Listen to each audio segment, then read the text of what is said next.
This is CAF TV. Welcome, everyone. I'm Alex Bastiavansky, bringing you all the action from the Canadian Academy of Football.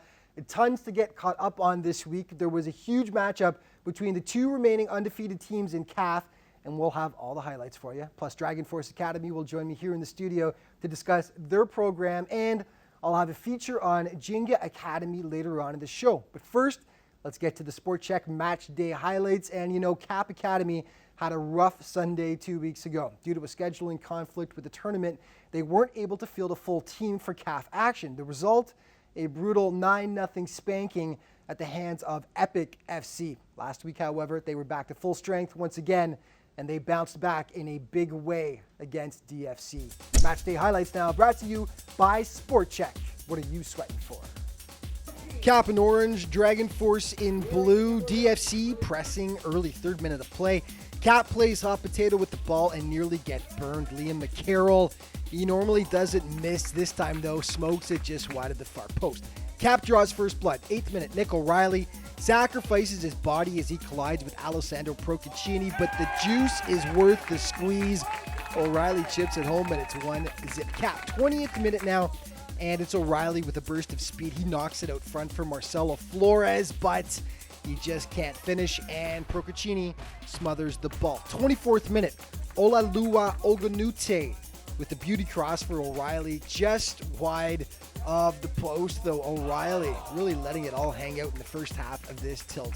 5 minutes later, O'Reilly gets in tight on Procaccini, but Alessandro with the monster stop here to keep his team within a single score.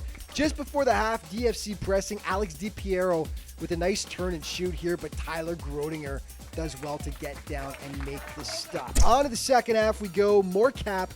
Ogunute fights off the defender, lays it off for the tiny terror Marcelo Flores, who slides it home. 2-0 CAP through 51 minutes of play. And before full time, they nearly make it 3, but Procaccini, who really had a stellar game for DFC, gets down to stymie the chance. So it finishes up 2-0 CAP. A nice bounce back for them after losing 9-0 the weekend previous with a depleted roster. And with the win, they take over sole possession of third place in the standings. Well, the second game of the day proved to be the best of the bunch. Jenga Academy, winless on the season up to that point, taking on Burlington. Jenga was hungry for that first win, and their desperation showed in a thrilling back-and-forth encounter. It doesn't take Burlington long to break the ice in this contest. Just 5 minutes in, who else? Burlington's main man, Ilya Illich, notches yet another goal. He's been their top sniper all year. 1-0 B-Town, not even 60 seconds later, he was back at it. Keeper makes the initial stop. Nobody clears out Illich. The easy tap and makes it 2-0 Burlington. The game wasn't even 7 minutes old. It looked like a blowout was brewing, but Jenga started to pull it together. They press, the ball pops to Logan Reich, and that is a pretty goal, folks. They cut the lead to 2-1 through 9 minutes of play. 3 goals in 9 minutes. Burlington gets the 2-goal cushion back, though. Illich with the beautiful dummy freezes the defender. Santiago Saavedra says thank you very much. Smokes it past the keeper. 3-1 Burlington as the teams head into the dressing room for halftime. 53rd minute, proof that all goals don't have to be pretty. Jenga wins no style points on this one. They couldn't care less. The lead is got to 1 again. Then just 60 seconds later, this one's far more attractive. Fernando Estrada to Mateus Garcia, who hammers it home. Jenga storms back from a 2-goal deficit twice, and we're all tied up at 3. Then 3 minutes later, they take the lead. Logan Reich does the heavy lifting here. John Gorski on the doorstep knocks home the juicy rebound. 4-3 Jenga now through 57 minutes of play. Hold on, though. Burlington wasn't done. Just 2 minutes later, Christian Starcevic is sent in on the break. He slides it home, and we're all knotted up at 4 apiece. Seriously, who was writing the script for this one? 76th minute now, Burlington with the defensive oopsie. Alex Amaral pounces. The defender puts him in a bear hug. No question on this one. The referee points to the spot. Mateus Garcia takes and makes no mistake. Jenga go up 5-4. They can just taste that first victory of the season. Burlington comes oh so close to tying it up, though, in the dying seconds. How close? That close. Off the bar. Jenga hold on. Afterwards, Jenga's John Gorski was flying high, both because of the critical goal he scored and also Jenga's first win of the campaign. Well, the ball came off the crossbar, and I remember Coach telling me to run after the rebound. So I did, and when it slipped off my head, I thought it would hit the crossbar, but luckily it just clipped the bottom of the crossbar and went in. We played really well. In the first half, we were a bit slow, but in the second half, Coach gave us a great pep talk, and we picked it up, and we fought our hardest. Feels great. Only soccer can give us this adrenaline.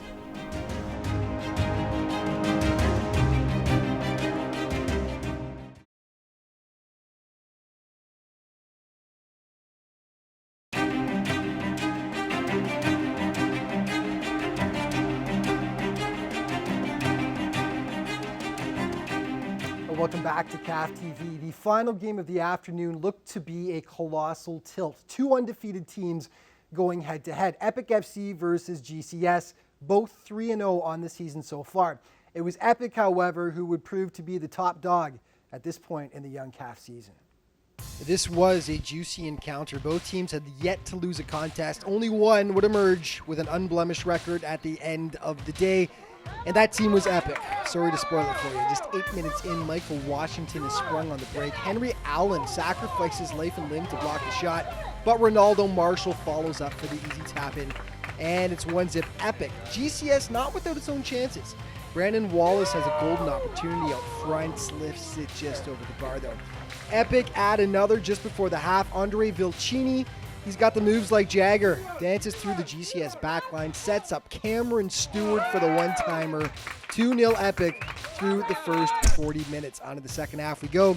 The Epic onslaught continues. Carson Larrabee threads it to Michael Washington, who victimizes Henry Allen this time. 3-0 Epic through 58 minutes of play. And then it's more from Mr. Washington just 3 minutes later. A burst of speed down the wing, and he blows it past the charging Yvonne Burgess. That's a hat trick for Michael, and Epic has a commanding 4-goal lead. Burgess had the save of the week, though. Jock Corona from 27 yards out. Burgess sprawls to make the massive stop, though. Nicely done. 77th minute, this might be the goal of the week. Tristan Quattropani. I hope he scores more just so I can say that last name again. Quattropani with the absolute rocket top shelf to make it 5-0 Epic. That's how it ends up. Epic wins the battle of the undefeateds, cruising to a 5-goal shutout. Afterwards, Andre Vilcini was understandably satisfied with his team's dominant performance against a very strong GCS squad. I think we played really well, yeah. We started the game a little slow, and the rain also plays a part, definitely, but yeah, I think we pulled together at the end. We kept a constant flow, getting goals, and yeah, I think we played really well overall. So.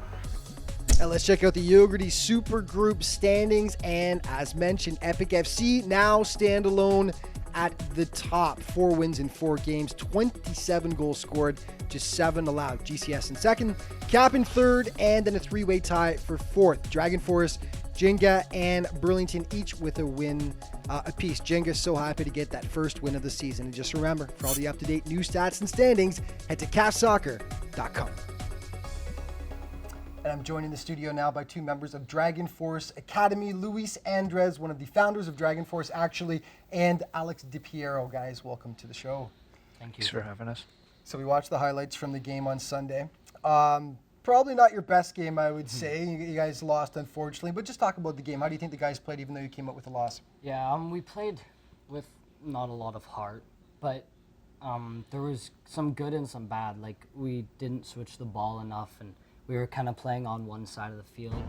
And yeah, so if we were to switch the ball more often, we would have had a better outcome.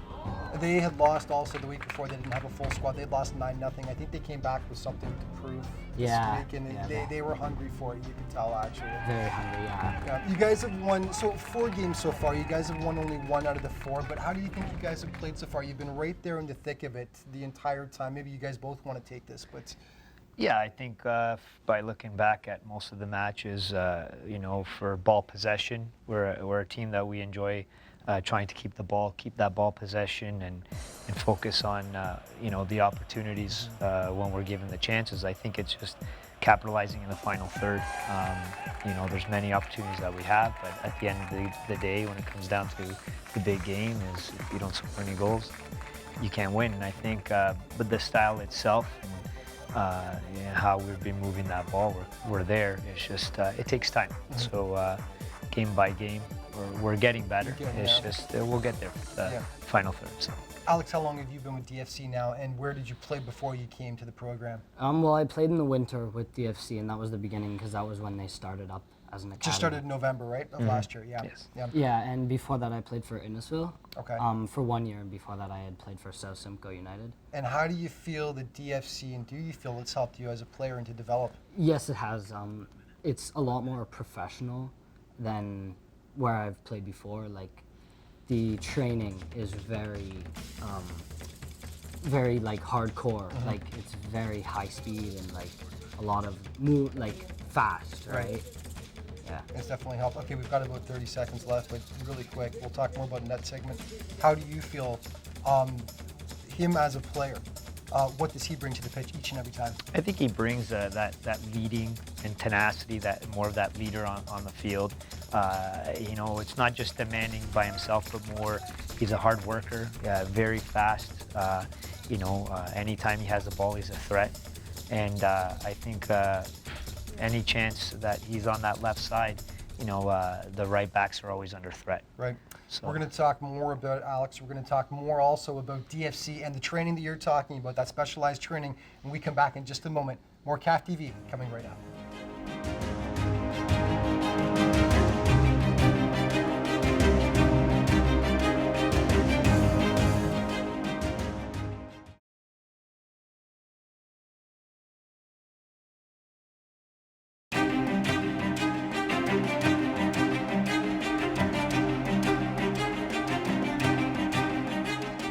Welcome back to CAF TV. I'm Alex Bastivansky, joined in the studio by Luis Andres and Alex DiPiero of Dragon Force Academy. So let's talk about Dragon Force then. This just started in November of last year. You're one of the founders. Why start Dragon Force in the first place? I just felt that growing up in Bradford, there was always a need for this type of program. You know, Bradford is a town with a lot of ethnicity and people that are very passionate about the game of soccer, as well as the surrounding areas of Bradford. So myself and our partner director of programs, Nelson Rocha, decided that we need this. And you know, ever since November, it's been very positive and a lot of interest, and we're getting a lot of support from the town, so which is great. One of the things that I read regarding the program was a European-style approach to training and development. So how so? Explain that. Yeah, so we have a strong affiliation with FC Porto of Portugal. And basically, we started off right away by hosting an FC Porto international camp. So we had coaches that came over, and basically what we try to do is use the philosophy, the methodology that they do in Porto, and basically from there we implement it in our training. For example, one of their head of development is a name of Vitor Frade. Vitor Frade was Jose Mourinho's professor, Andre Villas-Boas' professor, and he has this type good of resume. Yeah, very good resume.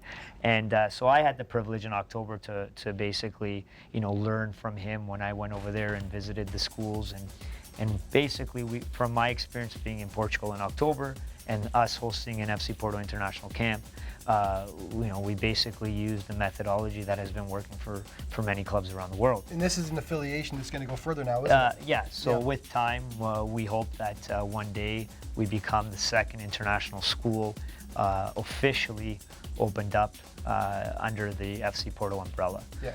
So yeah, so part of the methodology is basically, you know, what we do is we track a point system. And this point system, we start at 4 years old all the way up to 17. And basically, for example, if we have a possession style training session, players can accumulate points. Could be as many passes made before a goal, or a specific, you know, specific area where they have to, you know, dribble through a gate or whatever it may be. And then at the end of the session, you accumulate points. So basically what we do is players have to compete for a starting position for our U14 program, but also we make it fun and entertaining for our 4-year-olds. I know Kai Vicari mentioned that when I interviewed him a couple of weeks ago, how much he likes the point system as well. I was going to ask you, you were at the camp where FC Porto came. What was that like, and getting to meet those guys? I mean, Fernando Gomez was there as well. Yeah. What was that like? By the way, did you know who he was? Because that's more your dad's generation than yours. Did you have to Google him? Or did you know who he was? I kind of knew who he was. Kind of, okay. Yeah. Yeah. What was it like though? It was amazing. Like being taught by him and seeing just like the touches that he made. And he's a lot older than we are, but he's still like amazing. Yeah. And he's got that perfect skill, right? Just amazing to learn from Yeah. a seasoned professional like that, isn't it? Now you guys have some great coaches of your own, though. Leo Vicari, and Jason Antunes is the other Yeah. one. See them there every weekend. They run a tight ship, don't they? What are they like as coaches? Very, very good. They speak up a lot. Like if we're doing something wrong, they'll guide us towards like what we are supposed to be doing, Right. but not too hard. So it's good. It's good coaching. Definitely good coaching. Some great players on your team. Who do you think has really stood out so far this year? I mean, Kai Vicari is a really easy guy, to watch, and Liam McCarroll as well. Just talk about who you think has really stood out for you guys so far this year. Trent. He's one of our defense, and he doesn't give up. Like Right. he's strong, and he always wins the ball back if he loses it, and he's got that skill too, and he's got that shot. He's a really good player. Now, how have you guys enjoyed the CAF experience so far? This is your first year in CAF, obviously, because it's the first year for the program. How have you guys enjoyed it? Yeah, I think it's been a great experience. We're very happy with the programs that were offered. The experience that being involved in the super group is a great experience for the players, and the professionalism, and it's nice to see that we have that these opportunities that we can offer these kids and place them in an environment where they can flourish. And obviously, the in level of soccer. competition has been really good, as you guys course. are discovering so Yes. far, right? So people want to find out more about this because you guys are going to have camps as the year go along and stuff Yeah. like that, right? There's going to be any exciting new camps coming up that we can talk about in the 40 seconds we've got left here? We're working towards a camp this summer where we're hosting a second FC Porto International camp. Excellent. And information can be found on www.dfcacademy.ca. I was going to say that's the best place for people to go to Yeah. find out. And ages 4 through 17 if they want to sign up Yes. and join you guys. Yep. Excellent. Perfect. Guys, thanks so much for being here. It's been a lot of fun watching you guys so far. And who's your next game against anyway? We play. Is it Jinga? Yeah. You guys are up against Jinga. I That's going to be a think. fun match. They just won their first game last week, so it's going to be a lot of fun to watch. Guys, thanks so much for being here. Not a problem. Thank you Okay. for having us. More CAF TV coming up in just a moment.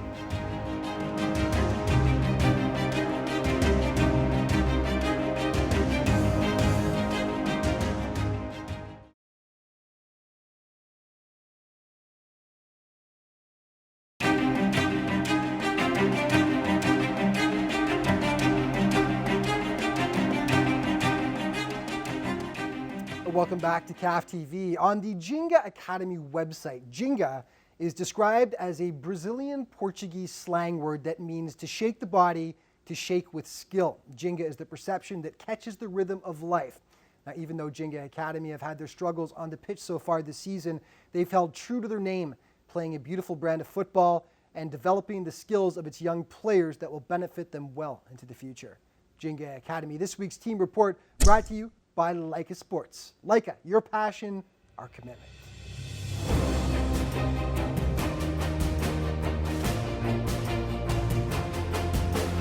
Based in the Kitchener-Waterloo area of southern Ontario, Jinga Academy is a labor of love for the man who started it, former professional player Kevin DeSerpa. I was training 1 or 2 kids down in my local area, and those 2 kids grew to 5 kids, grew to 50 kids, grew to now me having 5 teams, and it's been an unbelievable experience, to be completely honest. I've been called Gringo Jinga when I played in Brazil, so I asked them what Jinga means, and then they told me it's the way that I move, so I basically have brought that back here and called my academy Jinga Soccer Academy. While Canadian soccer for years was known for its kick and chase style of play, Jinga is the opposite. It's about creativity, about playing the game with style and grace, being fluid and coordinated. Kevin incorporates these attributes into his training sessions. My experience has been amazing with Jinga. I've been with Jinga playing on a team for 2 years now. Our training is amazing, like 1-2 touch, quick touches, passing, moving. It's been a great experience for me and for the other players I'm playing with. It's been amazing. I've been playing for 5 years. I don't want to leave because I know that Kevin can push me to the top and I could be a professional soccer player. An exciting development for Jinga is their recent affiliation with Spanish superstar Cesc Fabregas and his academy. 2 years ago, academy players had a chance to travel to Spain to meet and train with the man himself. We got to talk to him, ask him questions. For example, I asked him, how does it feel like scoring a goal in front of millions of people? And he said it's like an amazing feeling and it's the best feeling in the world. Jinga's under-14 supergroup team has an embarrassment of riches. Midfielder Fernando Estrada has terrorized defenders with several highlight reel goals. Mateus Garcia has been equally effective, and Logan Reich is a star in the making. He's good at finishing for sure, like you saw the other day, and he's good at 1-2s and passing. He's a type of player that where I have him on the field, I can count on him at all moments to receive the ball, to find other players, to finish the game. Another player to watch for is Noah Nemec, just 12. He's playing up a year with the Jinga U14s. His attributes, strong attributes, are dribbling, reading the game, shooting, and also passing. So he can do basically almost everything. At the age he's at, he's doing it at a very high level. So he's one definitely to look out for. Jinga started slow this year, but picked up their first win last weekend. With their confidence rising, they'll be a dangerous squad as the season progresses. I feel we've played pretty good for a team that's been put together just recently. We have to pick it up, pick up the pace. We can't let ourselves down by as soon as we score one, we can't think we've won the game already. We have to keep pushing and pushing throughout the entire match. Hey, time now for the CAF Countdown, the top 5 plays of the week, brought to you by Focus Integrative Therapy. Focus, dedicated to your ongoing health and wellness. Number 5, GCS keeper Yvonne Burgess sprawls to make the massive stop on Epic's Ja Corona. Number 4, Caps Ola Ogunute with the big run, feeds the tiny terror Marcelo Flores out front for the tip-in. Number 3, and he's becoming a regular on this list, Jinga's Logan Wright tucks it just under the bar for the beauty. Number 2, Ilya Illich with the dummy Santiago Saavedra hammers it home with authority in a thrilling encounter against Jinga Academy. And drum roll, number 1 now, Tristan Quattropani of Epic lowers the boom from 27 yards out. Can't place it any better than that. Gorgeous shot, worthy of our Focus Integrative Play of the Week and our Supergroup Super Player, the top performer of the week, brought to you by Phillips Moving and Storage. Phillips will get you there, and it's about time Ilya Illich took this honor. Each week he's been a standout, 2 big goals and some big assists on Sunday against Jinga in a losing cause, but Illich has been an absolute nightmare for defenders to handle this year, and he's our Phillips Moving and Storage Player of the Week. And that's all the time we've got for this week. Just remember, though, there's lots of different ways you can keep up to date with all the age groups of the Canadian Academy of Football. Check out the league website at cafsoccer.com or check us out on Twitter at CAF_football. You can also follow our Facebook page as well. Thanks so much for tuning in, folks. I'll see you next week for more CAF TV.